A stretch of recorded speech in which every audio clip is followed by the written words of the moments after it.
So today we're going to talk about a topic in my short arm life. I hope you're excited. I am too, so let's get started. So recently I have just been frustrated with public accessibility. And I know this is like a broad topic. We could talk about this for days. So here's just my little point of view, I guess. Sure. A couple weeks ago I was in the airport by myself and I did fly somewhere. So I don't know why, but I always get a little bit nervous when I've arrived at the airport. I need to get my bag, I need to get checked in, I need to get through security, and then I have like this nervous, like I need to pee kind of thing. TMI, I know, but we talk about real things here, so I don't know.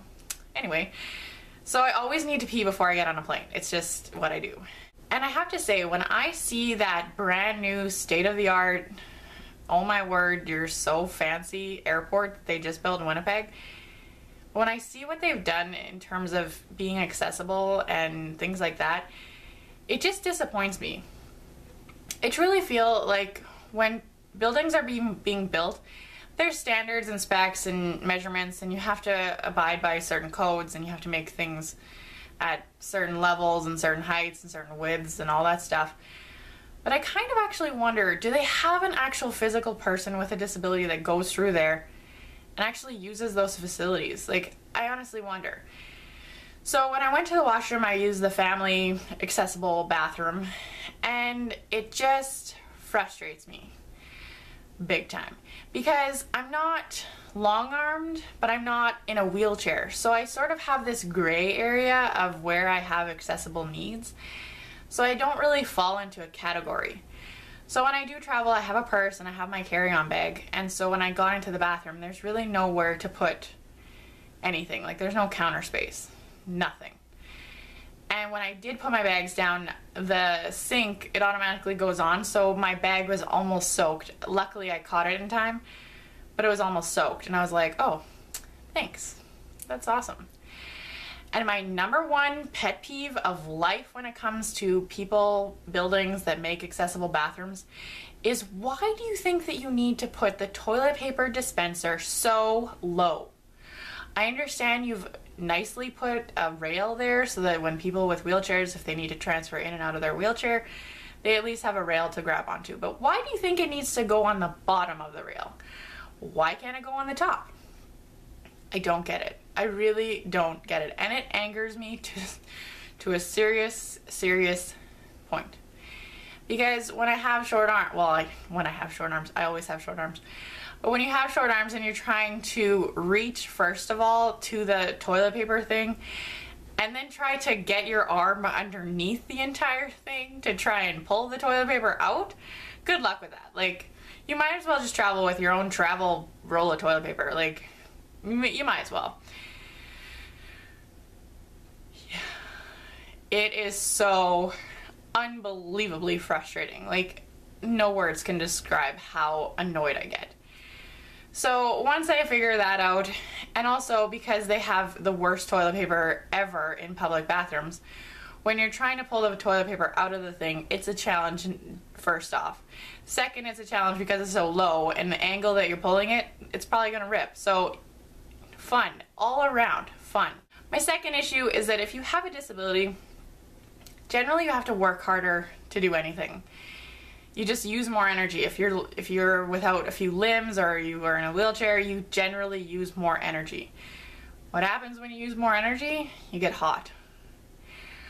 I don't know how many times I've had like sweat attacks in that bathroom before I get on a plane, especially if it's the summertime, and it is so stuffy and so So once I have my little fight with the toilet paper machine, and then I've had my hot sweat thing, then finally I can, wash my hands and, get ready to leave the bathroom. But again, there's no counter space, so I need to hold my bags while washing my hands. It's frustrating. And it was funny because I tweeted the Winnipeg Airport when I left on the plane, and they did message me back and saying, hey, what were your concerns? And so instead of just sending an email to one person, I thought, hey, let's make a video and talk about this, because I am the real person that uses that bathroom and you're not. You don't have a disability when you make it, and I wish that you would just go through your building and understand the accessibility issues and what that means. The second thing about the airport is that, do you have any sensitivity training? I think I complained about this before the last time I think I did a video on what it's like to travel. I feel like I did. Have some sensitivity training. Like, again, I walked through the airport, some people are super nice, and some people, like, there was an accessible line and then the regular line, and then they shoo me towards the regular line, and I'm like, do you not realize that I have this big giant bag and this big giant purse? And like, I clearly have short arms. I know that I'm not in a wheelchair. I know it's hard to differentiate, but come on, help me out. I don't get it. The second reason why I'm so passionate and really frustrated with this whole public bathroom thing is because last week, 2 weeks ago, I don't really remember, I went to the Jets game, actually, at the MTS Center. And I went for the dinner before the game, and if I'm gonna be out for a long time or eating or drinking, I usually bring my tools just in case I have to go to the bathroom, because just in case, you never know. And so I was super thirsty, so I drank a ton of water at dinner, and I was like, oh great, I'm gonna have to go pee for sure. So of course I had to, and again, MTS Center, I understand you were built 10 years ago. But when I think about through the years of all the upgrades and the construction and the renovations that have happened at the MTS Center, accessible bathrooms, no? Cool. So when I did use the washroom, and these were the new part of the MTS Center washroom area, so I know for a fact that they are new. Again, as much hatred as I have for the toilet paper rolls that are underneath the bars, this one was even, I swear it was on the floor. I'm not even kidding. Let's just have a moment. So if anybody from the MTS Center, from the airport in Winnipeg, anyone in general, if you have a public washroom that is supposed to be accessible, understand that accessible does not mean I'm in a wheelchair. FYI. It can mean a multitude of different limitations within the physical aspects of people just needing to use the bathroom.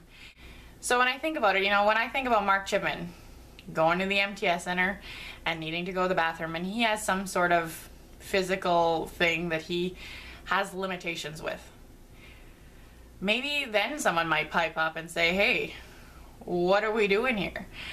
But you know, I'm not Mark Chipman, but you know, as people with disabilities, like honestly, and as it's not sad to say, because it's not sad. We adjust. We know that we live in an able-bodied world. We get that. You know, we roll with the punches. But you would hope that if you were going to a public outing and a public place, if they do say that they do have accessible washrooms, they should actually be accessible. Just a thought. Maybe I'm wrong. But there isn't just clear-cut, fully, completely, 100% able-bodied people, and then people in wheelchairs. That's just not, there's a gray, very broad spectrum of people with disabilities that have needs and that have accessibility needs that, you know, as a public place, you should be making those things available. Yeah.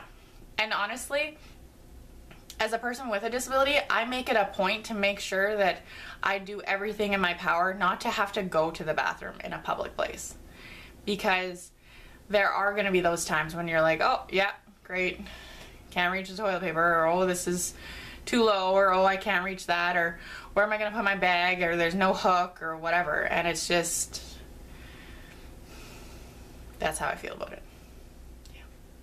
Am I the only one? Am I the only non-wheelchaired, non-able-bodied person that experiences this? Please tell me I'm not alone, because this is, yeah, I don't know. That's just how I feel about it. So that was my Talk Tuesday video. I hope you guys enjoyed. I know, TMI, but, well, it's real here. So these are real topics. And I can't be the only one. I can't. I'm positive I'm not. So thank you guys so much for watching. I really appreciate it, and I will see you next time. Bye, everyone.